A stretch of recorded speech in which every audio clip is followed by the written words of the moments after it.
السلام علیکم ناظرین، باندھی سے رپورٹ شامل کرتے ہیں سکندر علی جمالی کی۔ شہر باندھی کے نامور دیوان برادری کی معزز شخصیات سیٹھ سامن مل، سیٹھ تھانور مل، سیٹھ کھیم چند، سیٹھ نند لال کی طرف سے گورنمنٹ ہائی اسکول یار محمد جمالی کے 300 سے زائد طلبہ طالبات میں اسکول یونیفارم تقسیم کیے گئے، جس کی ایک تقریب گورنمنٹ ہائی اسکول یار محمد جمالی میں منعقد کی گئی۔ ہائی اسکول کے ہیڈ ماسٹر محمد مراد خاص خیلی نے تقریب میں شرکت کرنے والے معزز مہمانوں کا شکریہ ادا کیا۔ تقریب میں شہر باندھی کے سیاسی سماجی معزز شخصیات میر مولا بخش جمالی، ماسٹر ابراہیم پتافی، انجینئر احسان علی خاص خیلی، نصیر احمد خاص خیلی،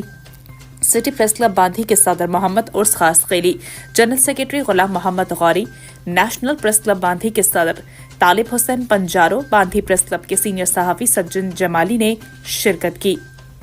تقسیم یونیفارم کی تقریب میں شرکت کرنے والے مہمانوں کو سندھ کا روایتی تحفہ اجرک، لنگی اور شالیں پہنائی گئیں۔